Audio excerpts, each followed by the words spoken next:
support, offers a good protection to her AD carry, and is ideal to just knock back enemies that come close range to her and to her AD carry.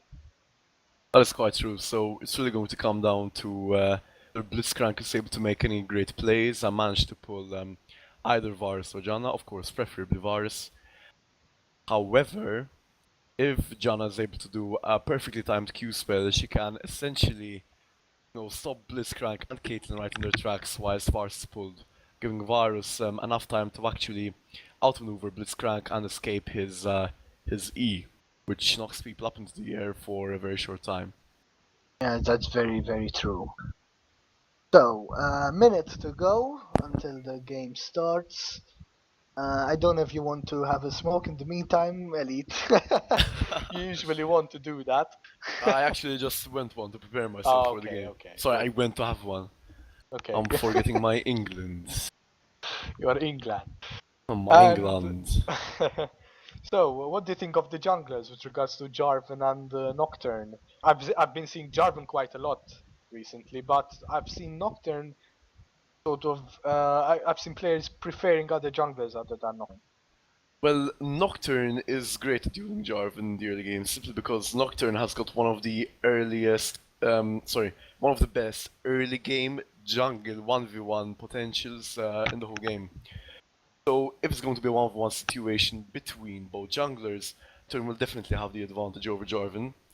However, I just feel that Jarvan's ganks pre as well as after level 6 are still stronger than Nocturne simply because of Jarvan's QE combo, which is going to knock up as many people as he manages to hit, right? Yes, exactly. And As of well course, as, he has that W that keeps him alive even more. quite right, whilst also slowing about, the people who are in his immediate vicinity. Yes, exactly, exactly.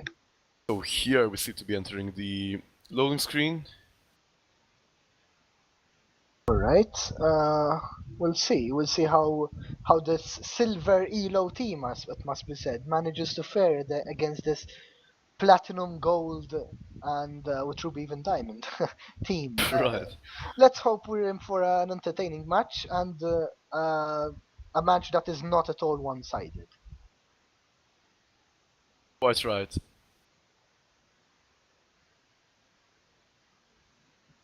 Interesting that Ectik has an all skin team as well. Excuse me, sorry. Ectik has an all skin team, so apparently they're quite familiar with the champions they Hmm. picked.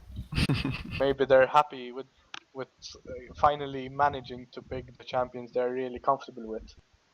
Quite right. Maybe we're going to see some very unique plays by a non-skin Blitzcrank. But no, let's not be cruel. Let's assume that both teams are on a more or less equal skill level, which would obviously be most fun thing to watch. Exactly, yes. In As my I said, I mean, the Blitzcrank, if he manages a good move, a good play, good pull, they quickly turn the game around, easy turn the lane to their favor, so anything can happen in this game. That is very true. In my opinion, well, almost in all games, it seems like the bot lanes are going to be the most fun ones to watch during the early levels. To see, how the 2 against 2 matchup is actually going to turn out, and which two people are going to come out ahead. So here we Yes. have actually entered the game locally. However, it is still loading on the stream. Yes, We've we've entered here as entered well. now. Should enter soon for you. Fair enough. So let's see what strategies are going to be used by both teams. Hopefully, they're both going to go for an invade. In fact, see a ping going down near the red buff already by the blue team, whilst the purple team is pinging the river. So we might actually have them going through the different parts of the jungle. The blue team invading from the left team, whilst Ectik is going to go from the right. And Blitzcrank is always known for his early invades. You know, an invade as a team with a good pull might already give an early advantage to his team. That's quite right. A well-placed Blitzcrank will be amazingly fun to watch. So let's hope that 30 seconds until someone's going to come out of it. However, My god, tell me the names again, please. I keep So forgetting. you have Rift Rush on the blue Rift side, I Rush. mean on the God damn. Blitzcrank, and the rest of Rift Rush, Ectik are Right. their enemy. So Rift Rush went for a somewhat aggressive ward by warding the bush of Ectic near the raid camp, which means they will know when Ectic's jungler is going to be going for the red buff, which will give the top laner of Rift Rush some time to react to his gank. Whilst here we have a very defensively placed ward by Ectic, which gives them good vision control over the entrance from the side of the blue buff, of Ectic's blue buff. Here it seems like they're both going for a very good start, with both junglers starting at the blue buff. Exactly. However, one thing which I find weird is as to why Nocturne would start at the blue buff, if it is very common for a Jarvan to get top at level 3 once he has gathered both of his buffs. Do you have any comment about that, Yeah, Mateo? that's quite true actually. I don't know if perhaps he's planning on ganking bot lane after taking red, but usually as you said, I mean it's not as common to see Nocturne from there. Definitely, especially since that, Fizz is nearly ungankable if the lane is played right. He will Yes. merely, use his E spell to just jump out of any ganking range by Nocturne whatsoever. Exactly. I mean, Whilst his E makes him untargetable also, so even damage is nullified because of it. Exactly. So we'll see if Nocturne will be able to without any successful ganks on the mid lane, which I highly doubt. Or maybe, if Blitzcrank is able to perform a well-placed pull, might actually see an early Nocturne gank bot. Exactly, yes. With regards to starting items, we see Caitlyn and Varus starting as normal AD carries nowadays start with the Doran's Blade, which gives you an extra bit of HP, extra damage, and extra lifesteal as well. Quite is the bread and butter item of. Oh, here we have Jarvan going in for the gank on Karthus. However, Karthus very easily escapes that gank. He was quite cautious. Karthus was not overextended, even though they had no vision. Very well played. So here we have Nocturne invading from the right side, and Jarvan. We might actually have a counter gank mid. True, yes, exactly. Something to watch.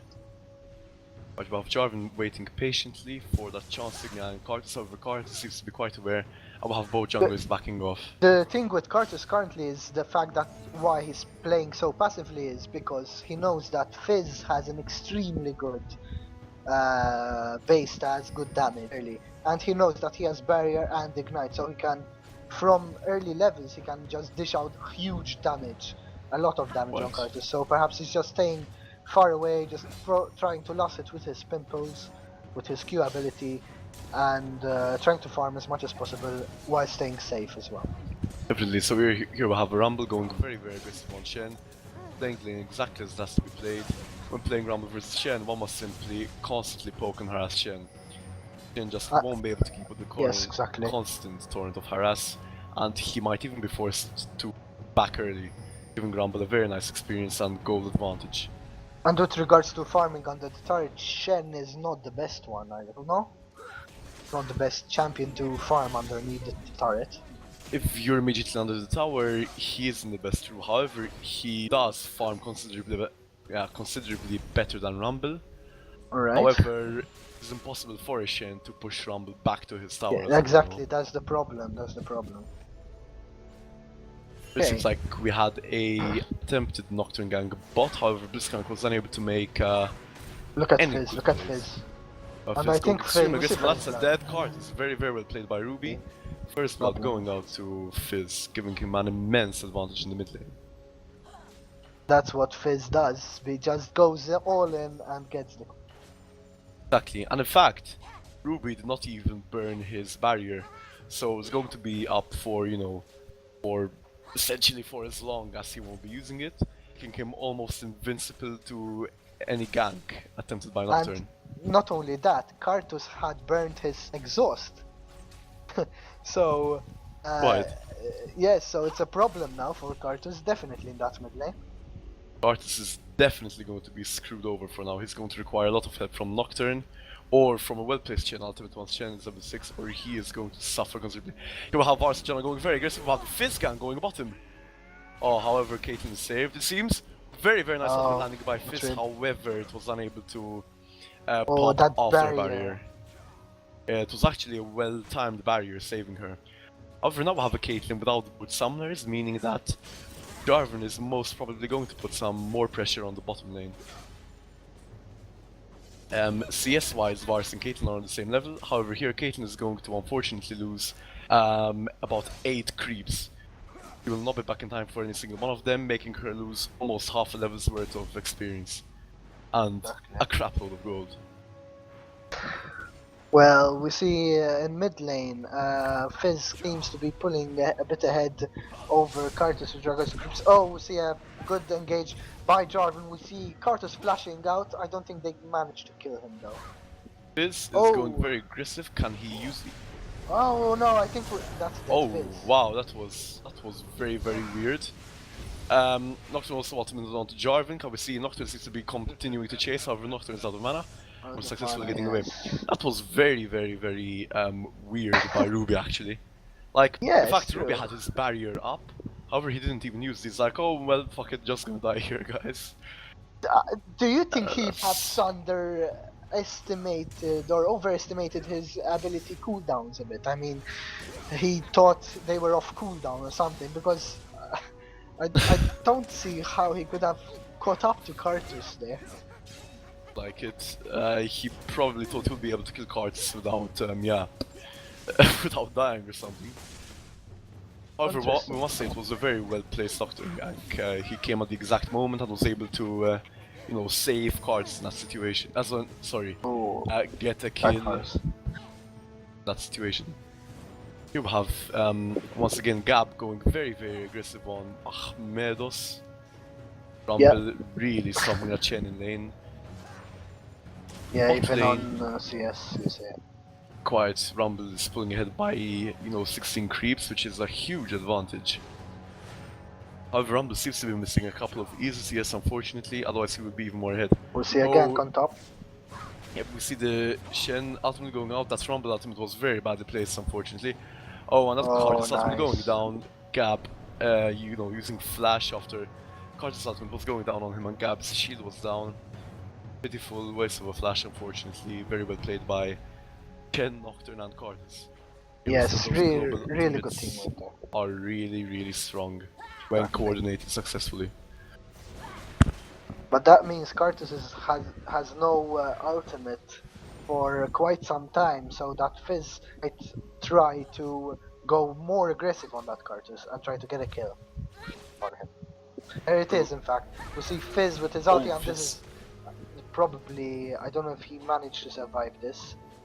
Oh, yes. He barely survived thanks to that health potion. Very well played by Ruby, however he just did not, you know, calculate the damage done by his abilities enough. Exactly, yes. Taking a whole creep wave for free was 9 cards the whole creep wave. However, we'll have Nocturne coming mid here in order to hold down Ruby. Might actually see Nocturne go aggressive on Ruby. Would really be able to whittle down his HP. Oh, good.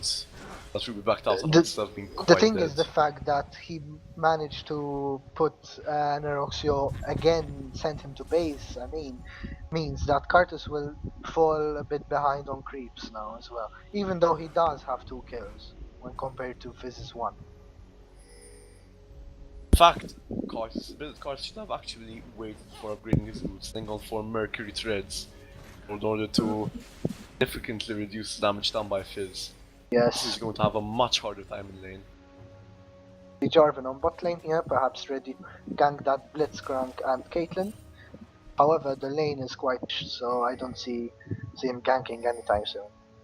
But however, one thing about the you know, bot lane of Rush is that they have no wards. They ambushes, which means that if Jarvan waits there long enough, might actually see a good gang coming out. Oh yes, that's true. However, but he doesn't want to wait too long. Right. Okay. Well, not to move there to bot lane, however he's going for the thing. Oh, here we have Jarvan cataclysms himself to Caitlyn. Caitlyn manages to escape. A bit of damage going down to both of them. Very well played by...